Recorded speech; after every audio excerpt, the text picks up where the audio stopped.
ಮಾರಿಗೌತಣವಾಯಿತು ನಾಳಿನ ಭಾರತವು, ನಾಳಿನ ಚತುರಂಗ ಬಲದಲ್ಲಿ ಕೌರವನ ಋಣಹಿಂಗೆ ರಣದಲ್ಲಿ ಸುಬಟ ಕೋಟೆಯನ್ನು ತೀರಿಸಿಯೇ ಪತಿ ಅವಸರಕ್ಕೆ ಶರೀರವನ್ನು ನೋಕುವೆನು, ನಿನ್ನೆಯ ವೀರ ರೈವರ ನೋಯಿಸೆನು ರಾಜೀವ ಸಕನಾಣೆ. ಎಂತ ಮಾತು ಮಕ್ಕಳೇ, ಇದು ಕೌರವೇಂದ್ರನ ಕೊಂದ ನೀನು ಪದ್ಯದಲ್ಲಿ ಬರ್ತಕ್ಕಂಥ ಸಾಲುಗಳು. ಈ ಪದ್ಯದ ಸಾಲುಗಳನ್ನ ಹೆಚ್ಚಾಗಿ ಭಾವಾರ್ಥ ಬರೆಯೋದಕ್ಕೆ ಕೇಳ್ತಾರೆ. ಈ ಭಾವಾರ್ಥವನ್ನ ಬರೆದ್ರೆ ನಿಮಗೆ 4 ಅಂಕಗಳು. ಈ ಪದ್ಯವನ್ನ ನೀವು ತುಂಬಾ ಕುತೂಹಲದಿಂದ ಜಾಗರೂಕತೆಯಿಂದ ಓದ್ಕೊಳ್ಬೇಕು. ಪ್ರತಿಯೊಂದು ಸ್ಟ್ಯಾಂಜಾವನ್ನು ಚೆನ್ನಾಗಿ ಅರ್ಥ ಮಾಡ್ಕೊಂಡ್ರೆ 4 ಅಂಕಗಳು ನಿಮ್ಗೆ ಸಿಗುತ್ತೆ ಮಕ್ಕಳೇ. ಮಾರಿಗೌತಣವಾಯಿತು ನಾಡಿನ ಭಾರತವು, ಕೌರವೇಂದ್ರನ ಕೊಂದ ನೀನು ಪದ್ಯ ಬರೆದಂತ ಕವಿ ಕುಮಾರವ್ಯಾಸ. ಈತನ ಕಾಲ ಈತ ಗದುಗಿನ ವೀರನಾರಾಯಣಪ್ಪ ಅಂತ ಹೆಸರಿಂದ ಪ್ರಸಿದ್ಧಿಯನ್ನು ಪಡ್ಕೊಂಡಿರ್ತಾನೆ. ಈತ ಕರ್ನಾಟ ಭಾರತ ಕಥಾಮಂಜರಿ ಅನ್ನೋ ಕಾವ್ಯವನ್ನ ಬರೆದಿದ್ದಾನೆ. ಈತ ಬರೆದಂತ ಒಂದು ಕಾವ್ಯ ಕರ್ನಾಟ ಭಾರತ ಕಥಾಮಂಜರಿ. ಈ ಕಥಾಮಂಜರಿಯಿಂದನೇ ಆಯ್ಕೆ ಮಾಡ್ಕೊಂಡಿರ್ತಕ್ಕಂಥ ಪದ್ಯ ಕೌರವೇಂದ್ರನ ಕೊಂದೆ ನೀನು. ಕೃಷ್ಣ ಜನ್ಮರಹಸ್ಯವನ್ನ ಹೇಳೋದಕ್ಕೆ ಬರ್ತಾನೆ. ಯಾರ ಹತ್ರ? ಕರ್ಣನ ಹತ್ರ. ಕರ್ಣನ ಹತ್ರ ಬಂದು, ಕುಂತಿ ನಿನ್ನ ತಾಯಿ ಪಾಂಡವರು ನಿಮಗೆ ತಮ್ಮಂದಿರಾಗ್ಬೇಕು ಅಂದಾಗ ಕರ್ಣನ ಮನಸ್ಸಿನಲ್ಲಿ ಆಗ್ತಕ್ಕಂಥ ಚಂಚಲತೆ, ಬದಲಾವಣೆ, ಅವನ ಮನಸ್ಸಿಗೆ ಆಗ್ತಕ್ಕಂಥ ನೋವುಗಳನ್ನ ತುಂಬಾ ಚೆನ್ನಾಗಿ ಕಟ್ಕೊಟ್ಟಿದ್ದಾನೆ ಕುಮಾರವ್ಯಾಸ. ಕುಮಾರವ್ಯಾಸನ ಆದ್ದರಿಂದಲೇ ರೂಪಕ ಸಾಮ್ರಾಜ್ಯದ ಚಕ್ರವರ್ತಿ ಅಂತ ಕರೆಯೋದು. ನೀವು ಫಸ್ಟ್ ಮಕ್ಕಳೇ, ಕೃಷ್ಣ ಕರ್ಣನ ಜನ್ಮರಹಸ್ಯವನ್ನು ಹೇಳೋದಕ್ಕೆ ಅವನ ಹತ್ರ ಬಂದಿದ್ದಾನೆ. ಆತನ ಶಕ್ತಿಯನ್ನ ಕುಂದಿಸ್ಬೇಕು ಅನ್ನೋದು ಆತನ ಉದ್ದೇಶ ಆಗಿದೆ.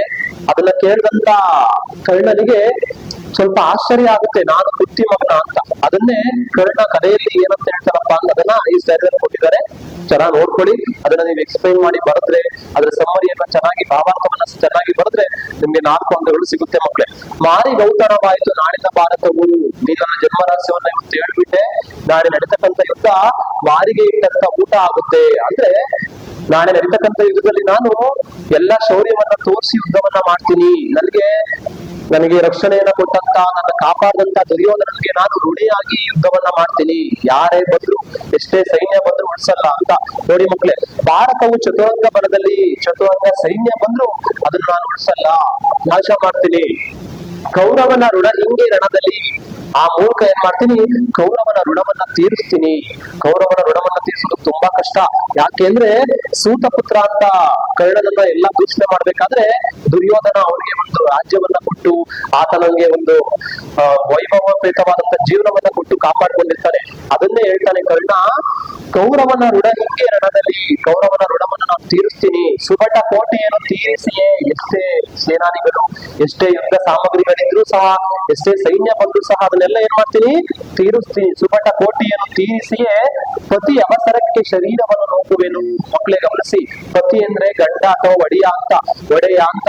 ಪತಿ ಅವಸರಕ್ಕೆ ಶರೀರವನ್ನು ನೋಕುವೆನು. ಪತಿಗೋಸ್ಕರ, ನನ್ನ ಒಡೆಯನಿಗೋಸ್ಕರ ನನ್ನ ಶರೀರವನ್ನು ಬೇಕಾದ್ರೂ ನಾನು ತ್ಯಾಗ ಮಾಡ್ತೀನಿ. ಅಂದ್ರೆ ನನ್ನ ಪ್ರಾಣವನ್ನು ಬೇಕಾದ್ರೂ ಬಿಡೋದಕ್ಕೆ ನಾನು ರೆಡಿ ಇದ್ದೀನಿ ಅಂತ. ಶರೀರವನ್ನು ನೋಕುವೆನು, ನಿನ್ನಯ ವೀರ ರೈವರ ನೋಯಿಸೆನು ರಾಜೀವ ಸಕನಾಣೆ. ನೋಡಿ ಕೃಷ್ಣನಿಗೆ ಹೇಳ್ತಕ್ಕಂಥ ಮಾತು, ನಾನು ಬೇಕಾದ್ರೆ ನನ್ನ ದುರ್ಯೋಧನಗೋಸ್ಕರ ಪ್ರಾಣವನ್ನು ಬೇಕಾದ್ರೆ ಕೊಡ್ತೀನಿ. ಆದ್ರೆ ನನ್ನ ವೀರ ರೈವರಿದ್ದಾರಲ್ಲ, ಐವರು ಯಾರು? ಪಾಂಡವರು. ಧರ್ಮರಾಯ, ಭೀಮ, ಅರ್ಜುನ, ನಕುಲ, ಸಹದೇವ. ಇವ್ರಿಗೋಸ್ಕರ ನನ್ನ ಪ್ರಾಣವನ್ನು ಬೇಕಾದ್ರೆ ಕೊಡ್ತೀನಿ. ಆದ್ರೆ ಅವ್ರಿಗೆ, ಈ ಪಾಂಡವರಿಗೆ ನೋವಾಗತ್ರ ನಾನು ಯಾವತ್ತೂ ನಡ್ಕೊಳಲ್ಲ ಅಂತ ಹೇಳಿ ರಾಜೀವ ಸಕನಾಣೆ ಅಂತ ಪ್ರಾಮಿಸ್, ಆಣೆಯನ್ನ ಮಾಡಿಸಿದ್ದಾರೆ. ಯಾರಿಗೆ? ಕೃಷ್ಣನಿಗೆ. ನೋಡಿ, ಕೃಷ್ಣ ಬಂದಿರ್ತಕ್ಕಂಥ ಕೆಲಸ ಮುಗಿತು. ಆ ಕೆಲಸ ಮಾಡ್ಕೋಸ್ಕರನೇ ಕೃಷ್ಣ ಕರ್ಣನ ಹತ್ರ ಬಂದಿದ್ದ. ಅದೇ ನೋಡಿ, ನಿನ್ನಯ ವೀರ ರೈವರ ನೋಯಿಸೇನೋ, ಯುದ್ಧ ಭೂಮಿಯಲ್ಲಿ ನಾನು ಪ್ರಾಣವನ್ನು ಬೇಕಾದ್ರೆ ಕೊಡ್ತೀನಿ. ಆದ್ರೆ ನಿನ್ನ ವೀರ ರೈವರಿದ್ದಾರಲ್ಲ ಪಾಂಡವರು, ಅವ್ರಿಗೆ ನೋವಾಗತ್ರ ನಾನು ಯಾವತ್ತೂ ನಡ್ಕೊಳಲ್ಲ ಅಂತ ಹೇಳಿ, ಇದು ಯಾರ ಮೇಲಾಣೆ ಅಂದ್ರೆ ಸೂರ್ಯನ ಮೇಲಾಣೆ. ರಾಜೀವ ಅಂದ್ರೆ ತಾವರೆ, ಸಖ ಅಂದ್ರೆ ಗೆಳೆಯ. ರಾಜೀವ ಸಖ ಯಾರಪ್ಪ ಅಂದ್ರೆ ಸೂರ್ಯನ ಮೇಲೆ ಆಣೆ ಮಾಡಿ ಹೇಳ್ತಾ ಇದ್ದೀನಿ, ನಿನ್ನ ವೀರ ರೈವರಿದ್ದಾರಲ್ಲ ಪಾಂಡವರು, ಅವ್ರಿಗೆ ಯಾವತ್ತೂ ಮನಸ್ಸಿಗೆ ನೋವಾಗದೆ ನಡ್ಕೊಳ್ಳಲ್ಲ ಅಂತ ಹೇಳಿ ಕೃಷ್ಣನಿಗೆ ಆಣೆಯನ್ನ ಮಾಡಿ, ಪ್ರಮಾಣ ಮಾಡಿ ಹೇಳ್ತಾ ಇದ್ದಾನೆ. ಇಷ್ಟು ಈ ಪದ್ಯ ತುಂಬಾ ಇಂಪಾರ್ಟೆಂಟ್ ಮಕ್ಕಳೇ. ತುಂಬಾ ಸಲ ರಿಪೀಟ್ ಆಗಿದೆ. ಚೆನ್ನಾಗಿ ಓದ್ಕೊಂಡು ಕವಿ ಬಗ್ಗೆ ಸ್ವಲ್ಪ ಎಕ್ಸ್ಪ್ಲನೇಷನ್ ಬರ್ಬಿಟ್ಟು ಪದ್ಯವನ್ನ ಎಕ್ಸ್ಪ್ಲೈನ್ ಮಾಡಿದ್ರೆ ನಿಮ್ಗೆ 4 ಅಂಕಗಳು ನಿಮ್ಗೆ ಸಿಗುತ್ತೆ. ನಿಮ್ಮ ಪರೀಕ್ಷೆಗೆ ಎಲ್ಲರಿಗೂ ಒಳ್ಳೇದಾಗ್ಲಿ, ಒಳ್ಳೆ ಅಂಕಗಳನ್ನ ಪಡ್ಕೊಳ್ಳಿ. ಧನ್ಯವಾದಗಳು.